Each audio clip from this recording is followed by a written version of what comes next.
Cade's team right now is ranked number 66 in the country and number 31 in Perfect Game South. Well, that's pretty badass. I think that's pretty cool. It is very cool.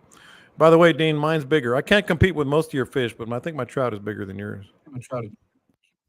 Why does everything have to be a contest? Yeah, it's useless to argue over which. You shouldn't even argue about the fish that's on your walls. I mean, mine's a display piece at a major tackle store, so I'm not. I saw it and it's badass, man. I was there this last week. Y'all get some bigger ones. You can probably get one up there too. That is a bad. Y'all shouldn't argue about sizes of fish. I ain't gonna lie. That's a badass trout. You want. Huh? This is true. This is you actual. can buy any size you want. This is actual factual stuff. I'll just tell New Wave I need a 32. Yeah, and I would. I'm just gonna have to go off memory because my phone fell in the water after I caught it.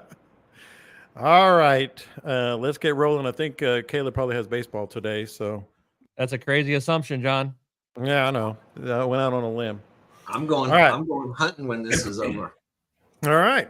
Well, this will be a good one. I got Caleb wasn't here last time for One's Got to Go. Or he was just here for like a bit of it. Anyway. I like games. All right. Well, Scott, you got pigs out in your place? All the damn time. What? Well, you been killing any? No. Been building a house. I ain't had time to fuck with them. I just turned my fingers off. And just, all right. Enough with the chitty chat. Let's get this monkey show going. I try to be a service-oriented host. Welcome into the Bite Me podcast. Let me try that again.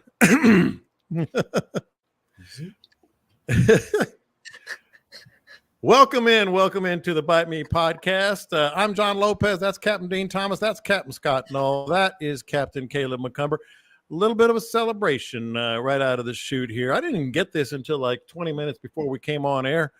We recorded our 250th episode last week. How about that? 250 episodes. I posted it on the group page if anybody wants to see that. And like I put on there, what I'm most proud of is doesn't matter if it's COVID or hurricanes or freezes or holidays or vacations. We've posted a podcast for you fine folks every single week for the last 250 weeks. So Podbean gave me that notice today. That was pretty dang cool, and it was a good day because we're recording this week's podcast, and clearly a lot to cover. Of course, don't forget to subscribe to all the places where you can get it. Podbean has been really good to me. Anybody who wants to subscribe, maybe subscribe there, but really anywhere. iTunes, and I say they've been good to me. They've been really good with the information and the data on how this podcast is doing, and I'm looking at it right now, like where people are listening and all that. I send it to the boys once in a while, and I've been using Megaphone for that. I switched over to Podbean, and it's another little unpaid endorsement there, but it's really a good place to get your podcast loaded and uploaded and all that stuff. So don't forget to subscribe anywhere you get a podcast, whether it's iTunes or Spotify or Podbean or wherever you go, Google Podcast. And, of course, the group page where we get a lot of these questions answered like today. Wherever you want to do that. And every Tuesday, if you have the hankering, we are recording this live on YouTube, on the YouTube stream, and we get your questions in real time, and we'll answer them. All right, so let's get into this. And I want to get to One Has to Go. I have a hunch that's going to be a lot of fun. But let's start with what a lot of times we get topics and introductions to topics here, and that is with the Bite Me group page. And drones, man, Scott, you and I talked about this. I want to say maybe Caleb was with us then. It was about a couple of years ago about drones and the whole legal question and illegal and all that. And I want to start with Scott to kind of reiterate what the research you did was. But here's my big takeaway, just to kind of set up the topic, and you'll know where I stand. What's legal? What's not legal? Who cares? It really, as far as I'm concerned, for me, it's more like the spirit of the game. I feel like the spirit of the game gets ruined. And yes, I know we have electronics. I know we have apps. I know they help. I know we have trolling motors and power poles, and all that helps. But Scott, when you are literally looking down on the water looking for fish, and you find fish and you go there. To me, the whole spirit of the thing is messed up. Yeah, I mean, it's a whole lot like burning in a way. It's electronic burning. Yeah, electronic burning. But yeah, I mean, I can see the benefits of it, of course. Make a lot of, I can go out there in the marsh, park my boat, fly that thing around for a little while and figure out what ponds I need to go to. But it would take a lot of the exploring and a lot of the mystery out of it and a lot of the fun of hunting it down. I mean, I'm sure the tournament guys probably are the ones that really want to use it more so than anybody. Save them some time, but it's illegal. Let's just leave it at that. You can't use a drone to scout for fish. You can use a drone to videotape somebody fishing, do your little fishing shows or your YouTubes and all that stuff. You can get away with that, and I know that there's all these little loopholes of, well, they got to catch you doing it. Well, the same thing applies to every other law. They got to catch you doing it. So, but it ain't illegal if they don't catch me. Here's the kicker, though, boys. If they do catch you, it's a $5,000 to $10,000 fine. Holy moly! I didn't know that part. So, play with that one.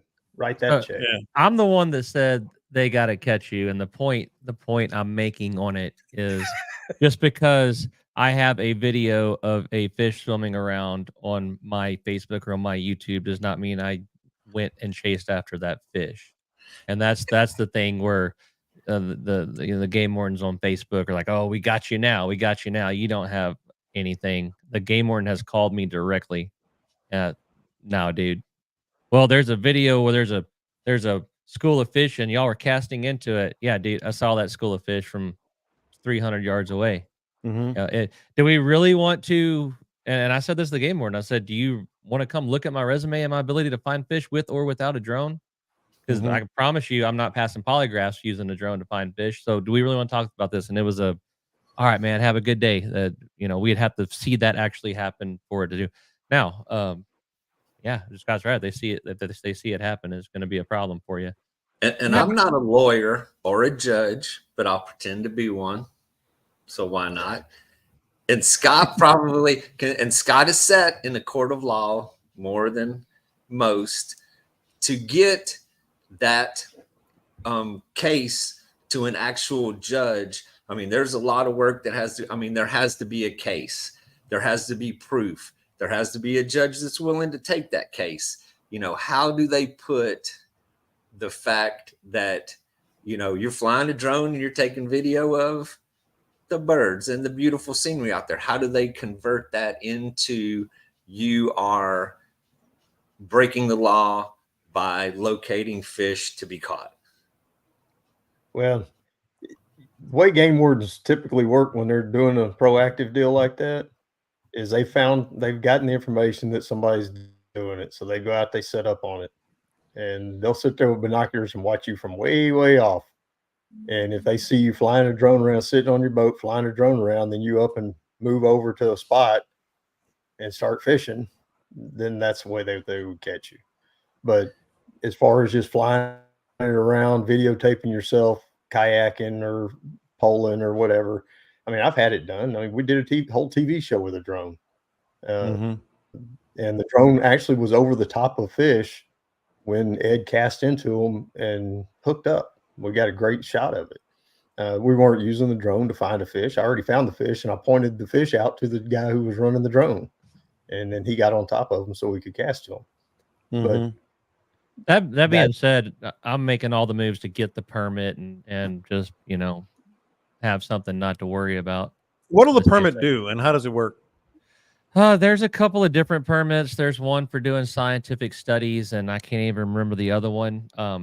I'm fortunate enough that I happen to know some people in some right spots to leverage that a little bit, and that they know me and they know my conservation background and the fact that I have a YouTube channel with a decent following and all that. So I have some bases. I would think if just, everybody wrote the state of Texas and said we want a permit, I don't think it would happen. I'm not even sure if mine would happen, but I'm gonna be doing some stuff to help promote CCA, and I told him, I said, hey, if you want drone footage, have somebody that swings a big stick, call somebody up there who swings a stick, and let's see if we can't just put it all behind us. I'm interested in what Dean was saying though, because the fishermen out there that are like, well, heck, I'm going to use the drone to go find fish.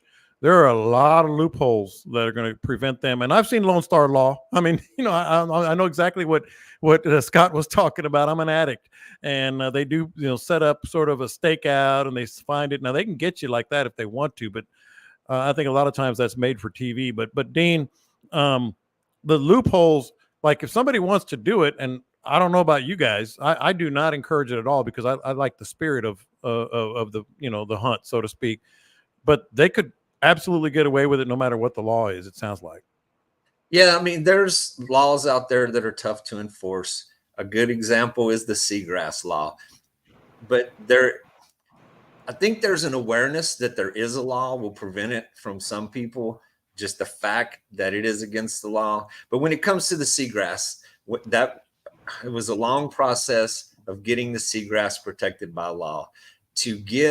I don't think there's any of those that have ever been prosecuted in court, because there's so much evidence that has to be actually collected. I mean, the game warden or whoever the law enforcement is has to actually find grassroots that are uprooted, connected to that boat, and end up in a courtroom. It's a very difficult process. But the fact that people know that there's a law protecting the seagrass, it does prevent some abuse of that situation. So I guess if people know that there's a law against locating fish with a drone, even though it is probably difficult to get to a courtroom for that situation, I mean, to me, there's a lot of that. I mean, I got YouTube videos myself where we were kayaking and we're flying the drone of the kayaks over the flats.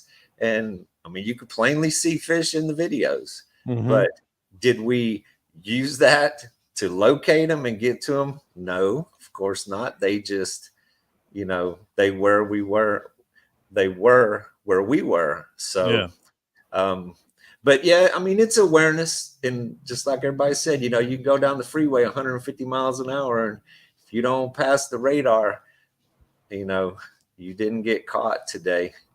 So what's the message? Go ahead. It's just an awareness. I mean, if people are aware, and then if other people see you doing it, then you're going to get reported. The eyes that are out there are not necessarily going to be the game warden. It's going to be somebody who saw you, especially on the beachfront. If you're on the beach and you're flying a drone and you're doing that, there's going to be people watching you, and if they know it's illegal, they're going to make the phone call. That drone's loud as heck too. Is somebody anywhere near you in the bay or the marsh, if you're abusing it, they're going to be looking around. Where is that sound coming from? Who's flying? Yeah. Especially I see more and more of them. I mean, I see more and more of them all the time. I mean, you're out there fishing and you hear it buzzing overhead, and it's like, you're a long way from anywhere. It's like, where did this thing come from? But they have an amazing range on them too. The technology is crazy on the drones at how far they can fly from the person operating it. So what's the message here, Scott? Because we're all saying variations of the same thing. I don't do it. I don't find fish, and me personally, I hate the idea of it. But you can use them. So what's the message to our listeners? By the way, you're wearing that Bite Me podcast hat, which you can get at scottnophotography.com. Looks good on you. But like, what are we telling people really here? Don't do it. I mean, it's pretty simple. Use it for recreational purposes of taking cool videos of yourself or of the landscape or whatever, but don't be flying it around. I know several people who've done it. I've seen them. I've seen their videos where they did it. A couple of kayakers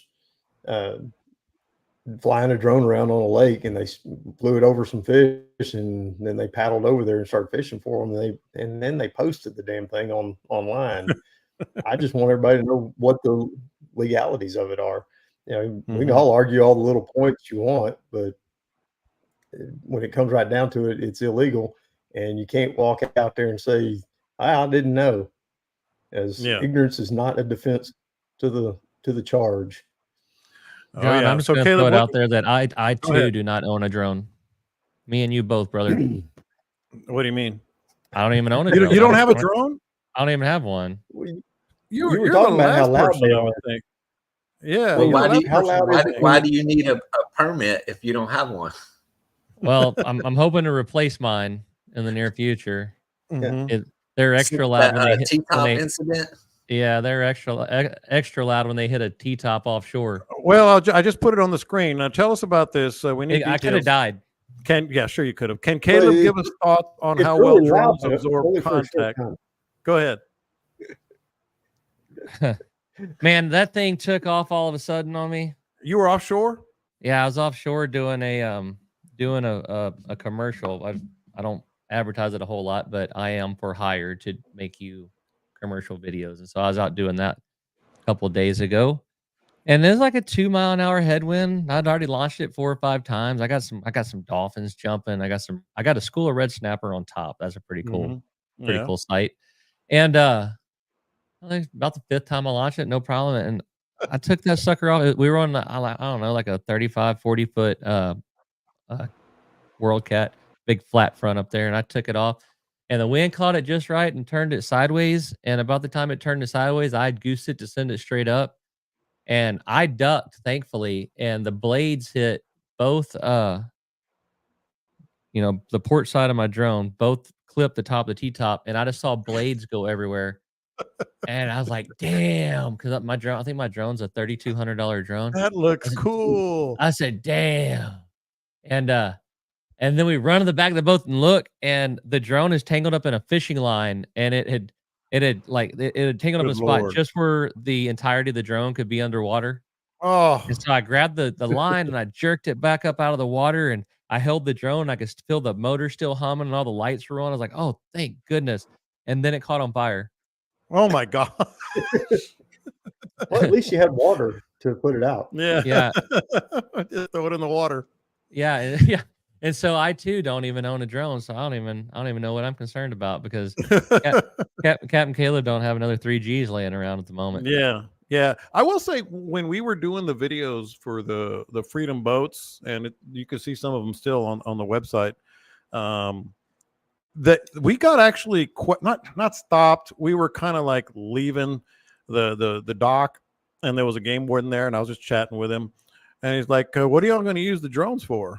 So he actually did. I was like, oh, we're doing videos for the boat and this and that. So he actually was like, Scott, kind of like, you're not going to use those fish, are you? So, I mean, they are aware. You've talked to game wardens, and I think to a man or woman, they all say the same thing. Yeah, I've talked to, I don't know, half a dozen of them. You know, I run into them at Speedy Stop here in Port O'Connor all the time at the gas station, just and stop and BS with them. I got cards for all of them, so you know they come and go out of the area. You know, one of them, she just transferred out and went to North Texas somewhere, but every one of them has said the same thing. And one of them was actually, he really got off into it, and he said, I can tell you that it's not legal to use for it, but I don't really know the exact statute, and so I'll get back with you. And he sent it up the chain and got the actual legalities of it and sent it back to me. So they're all aware of it, but as one of them kind of off the record said, it's such a gray area.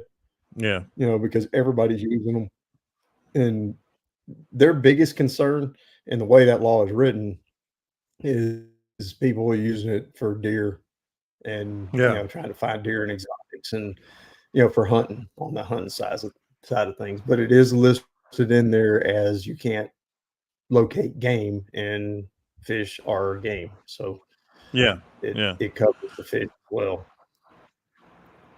If you quit having conversations with game wardens all the time, you probably wouldn't be such a fun sucker, Scott. A fun sucker. Man, all I was doing was asking them, because we get asked on here so much. Yeah. Any questions I get on here, I try to find one of them guys to answer it, because I don't want to be the one answering it just off the top of my head and saying it's a dangerous area. I'm not going to give legal advice. unlike Dean. All right. If there's one person to listen to, it's Scott. It ain't me and Dean on any of this crap. Because when me and Dean see a game warden, it ain't about stopping and talking to him, is it, Dean? No, I run across the back corner of the flats where I know they can't follow me. Hey, any game wardens are listening. I'm just kidding, man. I'm square business. Yeah, me too. Yeah, you too, Caleb. I'm sure. I don't even own a drone. All right, so this was a lot of fun last time we did it. Caleb was in. I think you were out with Wayne, and you just came on for a little bit. But one has to go. Got a request to hit this again because the listeners seem to really like it.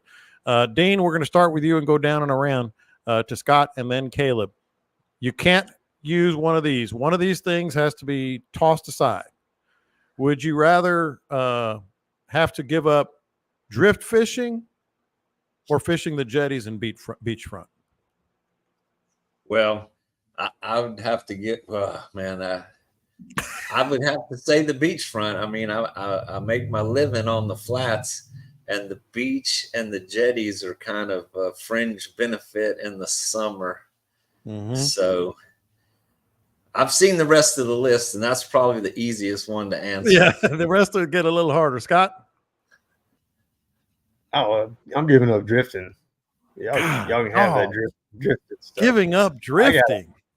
I gotta have the jetties and the beach, and I mean I go poling, so that covers me on drifting. Well, that would be pole / drifting. That's Yeah. I don't drift a whole hell of a lot.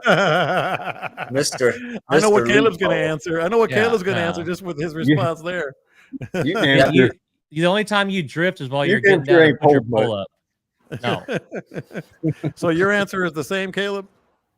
Yeah, no, drifting can go fly a kite. I don't dabble at the jetties, but I do love me some beachfront. Whenever I'm fishing from a boat, I am trolling. See, I'm in a quandary here. I'm in a quandary here. The drifting category should be drift, pole, troll, because they're all very similar. So it would be beachfront or drift. I thought you said you weren't an attorney. Yeah. You're starting to sound like an attorney. Yeah. I just keep thinking about, imagine like no more drifting at all. I can't do that.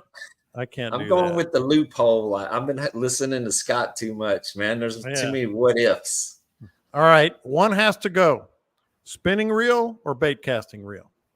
Start with Caleb on this one. Spinning reel. Bye. See ya. Peace. I only use them for popping corks, and I don't really care if I have those either. Yeah, you do. You just say that for my purposes. Yeah, no, the spinning reel can get on out of here. Scott? Are we talking personal use, or we gotta just get rid of all? Yeah, of you. them? Oh, for personal use, yeah, get rid of the spinning reel. But you got a lot of clients that use spinning reels. But if it had to do with clients, I'd have to get rid of bait casters because I can't sit on a boat all day with clients with bait casters. Sorry, ain't gonna happen unless they bring their own. That's a rule I learned early on in guiding. If they don't show up with their own gear, they get a spinning reel. Yeah, you're not alone in that. Guys who throw bait casters want to bring their own. Dean? Yeah, it's spinner for me also. I mean, that's Well, you got a lot of clients too. Well, that's exactly what Scott said. You know, it depends. Yeah. For my personal use, man, bait casters or if I had to give one up, I fish with both a lot, but I prefer the bait caster for comfort, casting, working the lure. It works out better. All right, Scott, you're leading off on this one. Sunglasses or a hat? Can't have them both. Okay, gotta get rid of a hat then, I guess. Ooh. Dude, I'm gonna have to wear those little hoodies or something because I can't go out there without sunglasses, man. That just ain't gonna happen. Dane? Yeah, I mean, without sunglasses, you come in blind. It'd be a one-day ordeal. You'd never fish again. Hey, man, some of us are bald. Some of us are bald. Fish at night. No, man, yeah. But, I mean, how are you? You couldn't live without your sunglasses out there. That's a showstopper. Caleb? Yeah, I mean, I ain't got the greatest hair in the world, but I have fished a couple of tournaments wearing a do-rag and sunglasses because my cap blew off and the top of my head is a danger to the sun. So I'm gonna go with hat. Yeah. All right. Here's a real tough one. Starting with Dean on this one. Tacos or a camera phone? Man,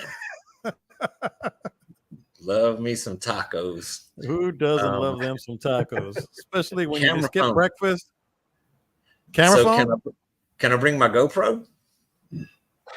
Well, see? Okay, Scott. Okay. There's always a loophole in these. That's Scott's if move. it was That's phone Scott's or tacos, I mean, I could wait till lunch. I could have tacos for lunch. You got to Wait. Are we giving them up all together or just on the fishing trip? On the fishing trip. On the any fishing fishing trip. Yeah, on any fishing Yeah, trip. I could do without the tacos. Man, you catch the fish of a lifetime. What are you going to be doing out there without a camera? Yeah. Last time me and Dean were on the boat together, we did forget the tacos, and it made some pretty good content for the camera. But if you forget the tacos, you're going to have an early day because everybody gets hungry and they go in. I'll be checking my calls by 10:30. Here's the thing: like if you have to fish, either drifting or jetties or whatever, and you have to fish the rest of your life with no tacos, I'm just going to count that somebody on the boat has a camera phone. Scott, what's your take on this? Because I'll just tell them to send me those pictures, Scott. Nah, I need the camera and the phone, man. I'm checking weather. I'm checking all kind of stuff on the phone, the tides, and You got your GPS. I'm looking at all that stuff, man. I don't bring tacos anyway. So I do. yeah, Every tacos trip. can go. Okay. I don't Every trip. I'll bring anything to eat. Donuts or camera phone? Yeah. Donuts can go. Only time I have donuts is when you force somebody to bring them to me. Oh yeah. Man, That's fishing without tacos is a life I don't want to live. exactly. See, Exactly. there's a certain thing I've never had to do on the boat in the history of my fishing, and it's due to me not having tacos in the morning. So I know what I'll you're be all right. talking about. I don't think that's a unanimous answer, by the way, with this group. I'm way and much. I'm I'm speaking too for way too much of a myself. diva. But Yeah, no, I can't do it. I've gotten creative. I'll just leave it at that. I've gotten creative. All right, Caleb, you're batting lead off here. This is an interesting one to me when I typed it down. Casting distance or casting accuracy? Distance all day. I can get as close as I want to them. Are you sure? Positive. If I were a wade fisherman, I'd care less about accuracy. But being a guy that red fishes and does most everything out off of a boat and off of a tower, I couldn't care less about casting distance. In fact, I would get on Daniel for casting at them when they were way out there instead of getting closer and putting a quality cast on them. So casting distance is an easy one for me. Scott? Yeah, distance can go. You better be accurate on my boat. I want you to hit what I'm out for you. See, now you two are doing a totally different thing than Dean and I do. Dana, I'm curious on yours. Well, I mean, it's not always distance is great, but it's not as important as accuracy. So what if you could only cast 30 feet? What if getting rid of distance says you can only cast 30 feet? I like that. Yeah, I mean, that would still be more important because you have targets you're throwing at, even at short distance targets. Yep. You know, you wouldn't catch I have had the guy on the boat. I've had those guys on the boat that can throw it a country mile, but they can't hit the broadside of a barn. We can catch a whole hell of a lot. Yeah, I absolute hate it whenever I am, especially tournament fishing, because it matters more. But even just fun fishing, I hate the guy that is on the tower next to me, just yakking it in front of us as far as he can, over and over and over and over, and probably spooking stuff, moving stuff, doing whatever. Yeah. Maybe there's nothing up there. Maybe there is. I don't know. But if I can't see to where that lure is going, I just prefer you not be casting at all. And you'll see people snap their line off, snap the lure off when they're going for the gusto, man. They're rearing back, trying to aim the land for the speed horizon. record. Yeah. And That's the farthest you'll ever throw a lure. it goes into the lower orbit, and you don't even see it hit the water. Your hook sets aren't as good. Yeah. There's all kinds of reasons that Yeah. If I'm just blind drifting or blind wading, I'll throw it as far as I can. But if I got a goal in mind, it's accuracy every time. Yeah. Speaking of a solar system or whatever it was, you said did y'all catch the eclipse? It was cloudy in my neighborhood. I know it was the biggest letdown ever. Everywhere in Texas, just about. It was cloudy. It got dark, but that was about it. Mm-hmm. And see, correct me if I'm wrong. Last year, I swear I was sitting at Baseball USA and we had a full eclipse.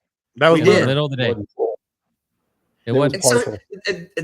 So John was down here. The causeway. I mean, why did this eclipse get all Why this is it so special? publicity? It got the pub. It must be. It was it's got a total something to do. It's got something to do with the election. I'm sure. Well, I know the one last year made it dark outside and it got cold for 10 minutes. So it was a pretty stinking good eclipse. the last one, Scott, was total too, but it was it was a lunar. And this was a solar, and for some reason it's different, even though the moon. I don't know. Maybe it's the distance to the planet or whatever. That was the difference. It was the moon blocked out more of the sun. Yeah, because it was closer. I mean, come on. On a cosmic scale, how much moon and sun are we talking about? It's the same moon. It's the same sun. And how does this work on a flat Earth scale? Exactly. Well, that's another great point. That's another great point there. That came up in conversation also. The solar winds blow the moon around. I saw somebody with a good Photoshop of that, and it had a flat shadow going across. Did you see? Cigar. I don't even know if I should mention this on the podcast, but what the hell? Did you see it sounds on Twitter and social media? Like there was a Mexican from Mexico newscast, and they were showing various videos of people's, social media posts of the solar eclipse. And they showed one of some dude. It was a picture of the sun. Yeah, with the tortilla. He dropped. You know what I'm talking about? The avocado and the tortilla? No, he dropped one of his testicles in front of it. It was one of the boys. I saw one where they showed had it on the news. And they put the avocado in front of it. It was on one of the it was like, man, it was the y'all gotta search this. It was so y'all gotta search it. I just buckled over laughing. I'm gonna go ahead. They're like just showing all these ahead different and posts. Dean now. He dropped the testicle in front, and the news lady, it was a lady too. She's like, "Oh, Dios mío, that's not the moon." Ay, Dios mío! cut, corta. Some dude's testicle was in front of them.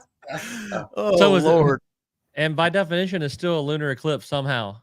Yes, it did eclipse it. It did, and because Mike Ashworth's my go-to on all things nerdy, and I was talking to him last night. And he said, "Well, last year was a lunar eclipse." I'm like, "Well, what the hell is blocking it this year?" Yeah, yeah, same thing. I think it was the distance, whatever. Hey, we got other topics, but we got a question here on the live YouTube stream that it made me laugh as well. I have a question for Scott, Caleb, and Dean. Earlier in your career, did you ever get completely skunked on a guided trip? If so, what did you tell the customer? And I thought to myself, earlier in my career. That's what I was going to say. What are you talking about? Earlier this month? Yeah, last week? Earlier this April? Man. What do you say? Well, so the fish are going to do what they're going to do. I mean, just because you show up, it doesn't matter who you fish with. They're not sitting there with their mouth open waiting for somebody to throw it in there. You have tough days. And the difference between, you tell them that, of course you're apologetic. You hate it. You hate it more than anything because I want them to catch a fish more than they want to catch a fish. And that's just the truth of it. But it sucks. It's an ass kicker, but they're going to know if you did your best, if you worked hard, if you just kept grinding and kept going to spot after spot, trying to make it happen, then the customer is going to know how hard you worked. And I've heard stories before, of other people that have gone with other guides, and they're like, man, this dude went and parked in one spot didn't really give a rat's ass if I caught a fish or not. Yeah. It's got more to do with the effort that you put in than what the fish are going to do. It happens to the best of everybody. If you fish so many days a year, you're going to have a couple tough ones mixed in. And, completely skunked, as in zero fish, you get rat reds, you get some dink trout, you find a way to catch any fish. Mm-hmm. It doesn't have to be the big fish of their dreams, And I will say, these three guys are great at it. Like Ron was talking about on the live YouTube stream here. What do they say? A lot. Yeah, you say a lot. You start talking and telling stories. Caleb, it's always fun with you. I don't think I've ever been with you and not caught fish, but I'm guessing that just makes it even more. I got to be on. I'm going off a hunch here. I feel like Ron may have fished with me before. No, I mean, what Dean said was great and good, but if the guy's looking for tips and pointers, I'll just go ahead and make this a lot simpler and a lot easier to remember. If it's windy, you say we needed less wind. If it's not windy, we say we needed more wind. If it's cloudy, we needed more sun. Sunny, needed more clouds. If it's hot, it needs to be cooler. If it's cooler, it needs to be warmer. It's tides. I really thought the tide was coming in. We needed it coming in. Somebody just burned this damn flat with the drone. I mean, I'm sorry. They were here yesterday. You just take what the good Lord gave you and make an excuse out of it. Yeah. For me, I look around and say, where's Delaney? Where the hell is she? Get off this boat. She's got to be here somewhere. Get off this boat. All right, let's get to some topics from our listeners. John, let me stop you. Now that I think about it, almost every time I've been skunked in the past 2 years, what I said is, I told you this was going to happen again, Delaney. Now that I think about it, I got to get a load of this. I got to get a load of this. I'm serious. I got Delaney and a dude named Jason Black. Both of them are good friends of mine and great customers, but good Lord, we can't catch a fish. Jason don't even hardly bring rods anymore. He just brings a lot of beer. Yeah. Is there a Grim Reaper? Just say the name. Just say the name of the Grim Reaper that you take fishing. It's a tough day. Dean, start with you. Man, I don't even got one offhand. I mean, Scott. No. I mean, I've got long-time customers that have had, they've had bad days, but they understand it. Yeah. I've even had guys that, in the morning I've said, I've talked to them the night before and said, man, conditions just ain't right. We ain't been catching anything. It's just not quite right. And they'll say, yeah, I want to go anyway. I just want to be out on the water. Yeah. And those days you usually end up catching something. Yeah, you kill it. So I guess we've narrowed it down to Delaney and Mr. Black would be the only two. Yeah, I'm just glad neither one of you said John Lopez. Well, me and Pat have been snake bit lately. Yeah, but we catch them when we're not with each other. You mean together? Yeah. Even when you went down south, right? Yeah, Pat caught a real big one. It was a very slow day, but Pat caught a real big one at the end of the day, but way less than we should have. And then as soon as he left, I just lit on fire the next 2 days. But when we're together, it's been rough. Yeah. And what's funny a minute ago is y'all said that you talk a lot whenever the fish aren't biting. With Caleb, we're standing there catching one fish on every cast. He's still talking. They weren't very big fish. When we were on the double boat trip. Dude, here's the thing about that trip. So Caleb, I learned one thing about Caleb. You think he's fun, and he is, and you think he talks a lot of trash, and he does. But wait until he's not captaining, because it multiplies times 10. Like when he's captaining, he's giving me shit and talking and doing all his Caleb stuff. Dude, I'm like trying to captain myself, and I'm like, holy crap, this thing just escalated quickly. And I only said about half what went across my mind. That was the first time experience. I was like, holy crap. I mean, it's fun, but I'm like, this is uncommon. This is much like I am on this podcast. Yes, exactly. That's exactly what it's like. But I don't have to wait my turn to talk. Right. And you're not thinking about where I was trying to be like Mr. Captain over there, and he's like, he's just going on. He's on the phone. He's talking to Nick and stuff. He goes, hey, Nick says hello. I was like, what's going on? What are we doing? What are we doing? Shut up. I like yelling at the other boat too. That's a good time. That was always fun. All right, so here's a topic from a listener. I thought it was a pretty good one. I guess we'll start with, I'm spinning the dial here. Let's start with Scott on this one. Exactly how to find mid-bay reefs. And here's the point. Like, basically, well, I'll read the question. Common question. How exactly do you find mid-bay reefs when you're learning a bay? I know some are on the apps, some are on the maps, but how do you guys do it? Like when you're looking for mid-bay reefs, mid-bay structure, when it's not on the app or the map. Well, I mean, there's Caleb's method, and you just run into them. Skegs work great. Skegs. Hey, I think there's something there. I mean, back in the day when I did it a lot, we'd drift around out there, and hell, we used a cane pole and just poked at the bottom, and every now and then you'd start crunching shell. Just be drift fishing and crunch some shell out there. And we were fishing East Bay, 5-6 feet of water, and that was before we had any other way of finding them. Nowadays, if I was going to be doing that, I'd just be watching the graph, doing a lot of drifting, in the general area where I think that, you got to have a general idea, because, stand on the shore and look out there. It's a big old body of water. You got to have something to narrow it down a little bit. That they're in this general area, then you can kind of start zigzagging around and do some drifting and watch, and then mark it on your GPS. That'd be about the best way to go about it today.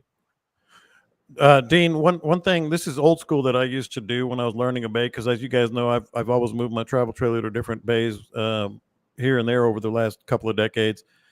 I guess this is ethical because I didn't barrel into them, but it might be on the border of unethical. A lot of days on a busy day, on a Saturday or a Sunday, I would see where there's like 2 or 3 boats that I've never really fished before. And I would either come back the next time I was around, kind of like putter by them and mark general vicinity. And I would try to see if there was a reef there, or it was just whatever, schools or birds or whatever. So like that, you can kind of like just eyeball it. And what Dean was talking about, old school, then we'll get to Caleb, Dean. Those little plastic buoys that you can wrap the string around them with a weight. I would sometimes like try to drop one there if I saw something and we're drifting and I was like, that looked like the depth got less or whatever. So I'm going to see if there's a reef there. There are ways to do it. And that was done. I mean, that was done a lot back in the day. The age of technology now, it makes it a lot easier. Way back in the olden days, when I had my camp in Matagorda, way before Caleb made it popular, we would just go slow till we bumped into them. I mean, that was... it was a technique. You just went you went super slow, and that was how you found them. And like Scott said, also use a pole. You had somebody on the front trying to warn you before you got into trouble. And also you go at low tide. You take an opportunity at low tide to go out there and look around and see, and you commit that to memory or mark it on the GPS. But that's legwork, man. That's putting your time in, and you learn it the hard way. Yeah, Caleb, I was cool before Caleb was cool, man. We ran into we all knew that. Caleb, I left you last because you're in Reef Central, down there in Matagorda. Outside, I mean, every reef now, but when you're learning that, and I've been there I've been fishing Matagorda 25, 30 years. And even was still learning reefs in various ways. But how do you do it? Low tide works in Matagorda a lot. And what'd you call your method? Maybe unethical, slightly ethical. Yeah, we call that pot licking. No. Let me what I do. I used to do this all the time back in the day. I would see 2 or 3 boats. I've never fished there or whatever. I don't know what's there, and I'd putter by them and mark it or drop one of those buoys, and then I'd come back. Being the gentleman that I am, I would let them fish, and when there was no one there, or maybe my next trip or a couple of trips later, I would go back there, know where the mark is, and I'd go there. That's not pot licking. I wasn't fishing. I was just marking. Just because the pot was left in the sink and you started licking on it, don't make it not pot licking. Yeah. I was looking for reefs. I don't think there's another way to describe it. I'm trying to That's come up not with like pot some licking. way. Pot licking is fishing. Is going in on a guy and fishing his spot. I just was like, okay, I wonder. no, I wonder. There's dudes that drive around and watch where we're fishing tournaments and then show up there hours later while we're gone and fish that spot all night. And I wasn't. I was just marking. I was looking for reefs. Well, I'm sure It's they called marked it research, too. Caleb. It's called research. Research Research? and development. Research. And then somebody mentioned PVC pipes too. I mean, back in the day, there were PVC pipes stuck on every reef. You know, you bump into it, you stick a pole in the ground, and the next time you know when to stop. In Louisiana, How do you do it, Caleb? they put pieces of cane, and whenever you hit cane with a Simmons at 80, it is cool as shit. Hey, and another thing that may not have been ethical, people would pick up the PVC, move it 20 or 30 yards from where it was, now that's definitely unethical. And that's stick it back. Unethical. That was a popular practice back in the day. It's like, oh, you want to put a pole on my spot? Watch this. You got a new spot now. That's what I'm gonna do next time I get on John's GPS. From all that research he's been doing. Been doing a lot of research. Move those X's around. Louisiana, he's talking about the cane. I've been all over the place in Louisiana, and there's cane poles stuck in the ground everywhere. I mean, all over the damn place. And I'm poling around, and I'll pole over to them just to take a look and see what it's marking. And it ain't a damn thing. There's just a pole there. When I was in Delacroix, I asked them. I don't know, but I mean, yeah, they use cane for all kinds of junk, and sometimes it looks like it's marking something very important, and it's just 10 feet of nothing. But in Delacroix, they told me that was marking oyster leases, and I was like, I didn't even know y'all had an oyster shell here, but cool. Yeah, and it's always in the deeper stuff. And so there's random PVCs out here in Redfish Bay. I mean, one day you'll see there's like just some random stuck in the flats, and we're drifting by, and people always ask me, what is that pole marking? What does that mean? And sometimes people just catch a fish in a random spot that has no specific characteristics. Hey, I caught a spot here. Boom, it's good. Pole goes in the water. And that's a bit much. So that's what happens when John runs out of fish markers. I'm gonna start calling him the plumber. Hey, you look at the price of PVC these days. You ain't just sticking it everywhere. Hey, man. Yeah. Here's the thing. I'm trying to help one of our lovely listeners. I'm being ethical. I'm not pot licking. And you guys turn it into all of a sudden I'm barreling in on a guy casting across his line. Listen, that guy, if he does what you advised him to do, he may as well take a drone and fly it over there to see if there's some fish.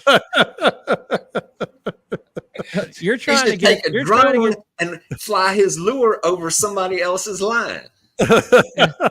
You're Three lines. You're trying to get a dude's boat ramp record set to 0-1, Jack. See, this is how bad reputations start. Whoever asks this question, I hope he's a big boy. Hey, a bad reputation's easy to get. It's hard to get rid of. Yeah, it is. Yeah, it is. That's the popping corks. You know how you know John's PVC? You know it's John's PVC? It has a popping cork wrapped around it. Man, damn right it does. I got some old PVC stacked up out here. I'm gonna go put them all in John's boat. See, I don't know why you said that out loud. You should have cut them all in 6-foot pieces, put them in his boat, took a picture, and posted it on Facebook. Dean. I thought you're better than this. God dang it! I am the most ethical fisherman you guys know, so I'd have made his boat like a porcupine. I will gladly take the crap you're giving me. You have to realize this was back in the day. I'm learning Sabine. I don't know anything about Sabine. I'm like, okay, there's 3 guys there, and it's a big, wide, deep, and I'm like, okay, I'm gonna come back and see if there's a reef there. What's wrong with that? Sure. We're not here to judge you. No. We're just joking. We didn't mean anything we said. Yeah, of course. Just like when you were on my boat. Yeah. So Caleb, you never answered. You're in Oyster Reef Central over there. How do you find mid-bay reefs? You know, those are the big ones that are marked. If I'm drifting and I hang a piece of shell more than twice out in front of me, I'll walk back and hit the man overboard button on my GPS just to drop a point on it. So I don't know if you've seen my GPS in that bay, but holy smokes, it's covered up with it. But I'm pretty sure I found 99% of the little small ones. I put my power poles down in Crunch Reef. I'll mark it. The OGs back in the day, I want to say in Galveston is where I heard they did it. They would have a rope with a piece of logging chain on the end of it, and they would just drag it behind their boat while they were drifting. And when that rope and chain started popping and snapping, they had mark a reef there. Which I can't say that I've done that, but it that seems effective too. But I find most of mine with my jig heads. Yeah. Sherman says, I'm going to start following John and mark spots and come back the next day and fish them, not pot licking, according to him. Yeah. Now that I think about it, them dudes Yeah, that I are agree. posting, the dudes that are posting where they're fishing at and where they're seeing us fish at on Patreon, it takes at least 4 or 5 days for them to put that video together and get it out. So I guess that's cool too. See, you guys don't get the spirit. I am a very fisherman of high integrity, and you guys most of the time anyway. All right, so I won't get to the one fish that got away. That's kind of an evergreen topic that I was asked about to ask you guys. But I am going to get into this because it's timely. As we're fishing here and it's been hot. Man, I was really hot doing the yard on Sunday, but simple question from a listener. Are we in summer mode yet? Dean, you're up first on this one. He says this is the question. Not gonna lie. I'm lost sitting this here time of year. It I'm happens every planning my year. day for tomorrow with a 25-mile-an-hour north wind. So last time I saw that in summer has been a while. But no, we are not done with these crazy wind shifts, low tide, north wind, west wind, blah, blah, blah wind. So no, we're not. Summertime is southeast breeze every day when it's all over with and things are consistent. The tide comes back up where it's supposed to be, stays there. And then we're trolling the jetties, catching some other stuff. And we're not in summertime mode yet. Yeah, the fact that I'm looking at a 20-plus-mile-an-hour north wind tomorrow, correct me if I'm wrong, Scott, if I'm looking at the right forecast. I've been wrong before, but I got 30 something. Oh, wow. Yeah. So no, I mean, I don't feel like I'm in summertime mode yet. So what's the trigger? What's the trigger, Caleb? I don't consider summertime mode to really start happening until mid-June, until August, September. So just the calendar? Because we've had the reason I thought it was is because we've had we've had an accelerated kind of heat wave, so to speak. Well, I see the what in my mind, what does it is I'm still fishing shad and springtime baits until early to mid-June. What they're going to be doing, end of this month and next month, they're going to continue to do through some part of June. And then we're going to have it get real hot and they're going to have the big shad kill on the back lakes and everybody's going to freak out because, oh my God, what caused this again? This hasn't happened in 12 months. And tell me I'm wrong. Tell me I'm wrong. And then, then it's going to start getting a little hot and stagnant back there. And it's going to be time to go out to the deeper waters of the bay. And then whenever that starts sucking, then it's time to go near shore out in the surf. Yeah, Scott, I hadn't thought about the bait aspect. I thought that was a good point by Caleb. But what are your triggers here when we get into summer mode? Well, like Dean said, when it gets consistent. I mean, last week was a perfect example. I had a trip scheduled for Wednesday. The guys were going to be here all week. And Wednesday was just ripping, blowing hard. And the water temperature dropped almost 10. Well, it did. It dropped a little over 10 degrees just overnight. We lost all our water and the temperature just fell off. And so I talked to him and said, hey, man, why don't we wait till Thursday?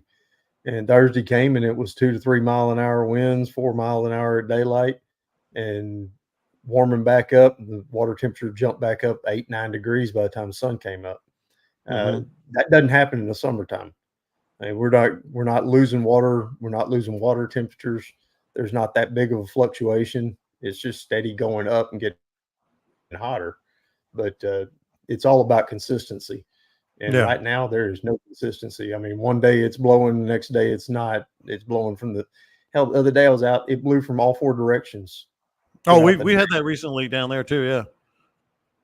I mean, it was ridiculous. I couldn't make a plan. I was trying to figure out where I was going to pole and I'd start poling there. And then next thing I know, the wind's blowing in my face. I moved over, got to a whole nother area where I'd have some wind behind me a little bit, and the wind was blowing in my face again. So I felt like I was in a kayak. So, Dean, wind, once it gets southeast and stays southeast for a prolonged time, and the water temp in the stays pretty much regulated. Yeah, I mean, and that's when the water temperature is 72 to 75 degrees, and it's not going to drop again. And, you know, you can get down south here where we're at, you know, the middle of May is usually the end of that. But we've had, like Scott's, I mean, the wind has blown us around in circles. We've had a lot of west wind. The west wind in our part of the coast blows the water offshore. So we have lower than normal tides. Up in the northern part of Texas, the north wind blows that water out. The north wind down here kind of stacks it up. It actually gives us a higher than normal tide. So the west that we've had with the, so as we get the late season fronts tend to come from the west. They create more west wind than north because the jet stream is above us. They're just barely skirting us. So yeah, it's my least favorite month of the year, and it's because the conditions are changing. The water temperature doesn't get that cold because it's very shallow and we get a lot of sunshine, and the cold fronts are short-lived, but the change in the wind direction is the biggest part that messes me up. One more here from, go ahead. One other point on that. I ran into a fellow guide that does exactly the same thing that I do. You know, he poles and fly fishes and sight casts. I ran into him on that Thursday after I came in with the guys last week, and we had smoked it. I mean, we had a good day, you know, caught a lot of fish, saw tons of fish, and, you know, a few wouldn't eat, and a few bad casts, you know, just a typical day, but lots and lots of tailing fish, good tailing schools, best tailing schools I've seen in a long time. And I ran into the other guy. We're talking at the ramp. My customers had left, his had left. And he said, "Man, that was brutal. That was rough for me today." I said, "What are you talking about? They were everywhere." He goes, "Not for me." And we weren't that far apart. I saw him two different times during the day. Yeah. So that lets you know that things are really up and down. It's springtime. You know, it's late spring, and it feels like summer because it's hot enough out there at times. But that's typical of spring. I mean, it's hero and zero kind of things. Yeah. Whereas summertime is a lot more consistent. Eric posted on the YouTube live stream comments. What are the things you look for on a shoreline, Caleb, in new water that make you want to stop and try to wade it? And I put this one up there on purpose because I always get a kick out of you give me a hard time. And I immediately thought, well, one of my marks. You look for one of my marks there that I've been there before, and, and I've marked it already. That means I've been there before. You have driven by. No, come on now. That means I have been there before you. And I puttered next to you and marked it. If I didn't hang you up on a sandbar with your trolling motor, but that's a whole different story, ain't it? Yeah. Man, if you get a kick out of me giving you a hard time, you must have a great time around me. Yeah, I do. I really do. It's kind of a time of the year because I know you're wrong. I know it's just being funny. That's it. I mean, it's all content, folks. It's all content. Yeah. Oh boy. So go ahead. So how about the Mastro? Yeah. How about them Astros? Shorelines, new water. It's a time. There's different things, different time of year, but I'll keep it in the spirit of this time of year. This time of year, I'm looking for little baits popping and flaring and exploding. I'm looking for little shad, little glass minnows, maybe some little shrimp, something small around drains, along grass lines. That's probably what's going to get me to stop and slow down and get after an area right now. I like Tyler's attitude. I look for giant trout jumping out of the water. Haven't found any good spots lately. Me too. Yes. You know, there's always that time when you're laying in bed going, "Damn, I should have said that," and this is gonna be it.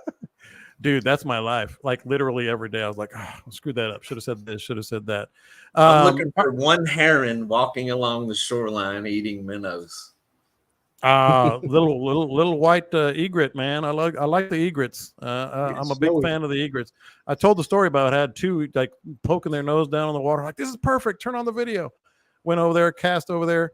caught a redfish. I was like, went into the whole mode. All right, guys, this is what we talk about on the podcast. I didn't turn on the camera. So Scott really likes gray blue herons. gray blue herons. Gray blue herons. That's what he told me to look for. All right, let's get to what would Scott do? What would Caleb do? What would Dean do? Man, I haven't even looked because we're going to Costa Rica, man. We're leaving Saturday morning, going to Costa Rica. I got to try to get me a billfish of some sort. But I'm looking at it now. Caleb, I'm going to start with you. Bill for that fish, all right. I am going to get a bill for that fish. I was trying to work something, and Scott figured it out. Hey, So, yeah, my mind went directly to workers named Charity and Destiny, but I couldn't put it together. Nah, it's going to be badass, man.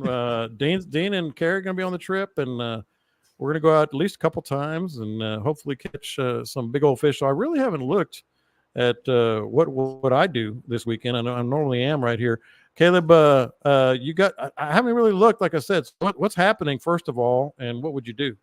Man, I'm gonna take a guess at it. I'm just gonna take a guess at it. We should have the shad and the small stuff and the back lakes and the little drains around the bay for our area, not Dean's. There's a pretty dang significant west-northwest blowing, so it should pull a good chunk of water out, which would pull some of the bait out. And then by the weekend, the wind has settled down and shifted back around to the southeast, which hopefully the water's cleaned up enough that you can go get in front of those drains, and there will be the little shad and the little shrimps and stuff that I was talking about, and stuff you can wade fish around and have a time with that. That's Yeah, my Scott, educated guess. I think you're right, because I'm looking at it now. It's got a little windy, but not brutally windy. At least what I'm looking at through Saturday. Yeah, the weekend's fine. The midweek, and I got 26 gusting and 34 tomorrow. Yikes! And it goes for like 18 hours. Yeah, it's going to blow, and it's northwest, so it's got that west quadrant in it. It's going to blow a lot of water out, and then it just kind of hovers around a little more east and southeast by the weekend, and then it blows pretty hard. It's 20, on Saturday. Yeah, it's blowing, but it's not 38. I have 38 on mine. That's going to push the water back in pretty quick, and I would think. Yeah. So, like Caleb said, it's going to suck everything out, and they're going to feed pretty hard, and then it's going to push everything back. All the water coming back. Yeah. All the little minnows are going to be trying to hide again and get back in the bushes as that water comes back up. If the water came back up, I'd be pushing as far back in as I can go, because wherever the bait's going, that's where the fish are going. Dean, you're going to be on an airplane as well, but I know you look at this year end. What are you seeing? Man, Wednesday, 38 I've got blowing, but then as Scott said, kind of comes back tomorrow to the southeast. And I don't know. We're going to see how it works out. I mean, I had some guys that were pretty determined to fish tomorrow. Tried to talk them out of it and reschedule and such, but I guess we'll make a final decision in the morning. But that's the next 2 days after that. Behind this front, great. Thursday and Friday, awesome.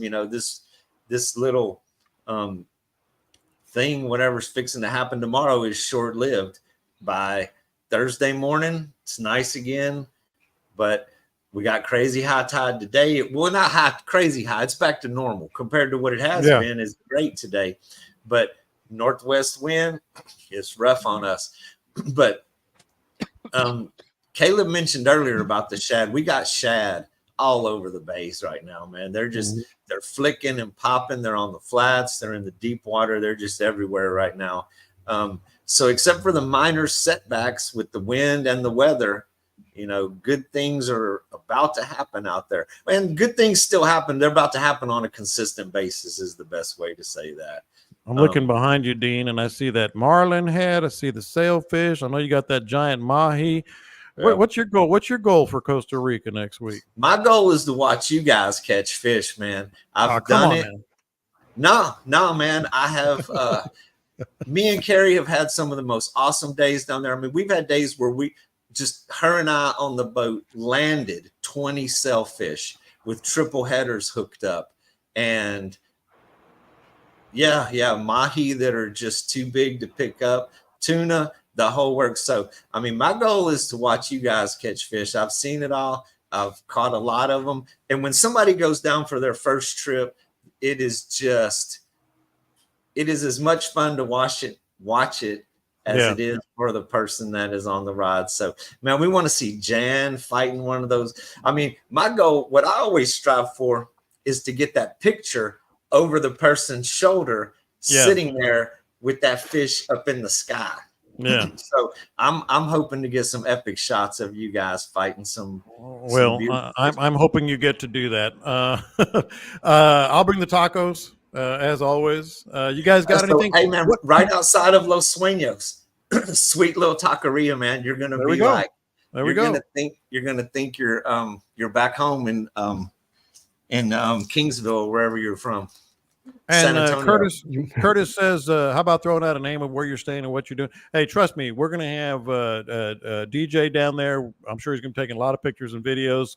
Dean, of course, taking a lot of videos. I was actually tinkering around with, since we're going to do the podcast, we're going to record next week's podcast because, like I said, we've never missed one, and we're not about to start now. I might even go a little YouTube live if we're out on the boat, and so people can join in as best they can. Scott, you got anything? Caleb, you got anything before we get out of here?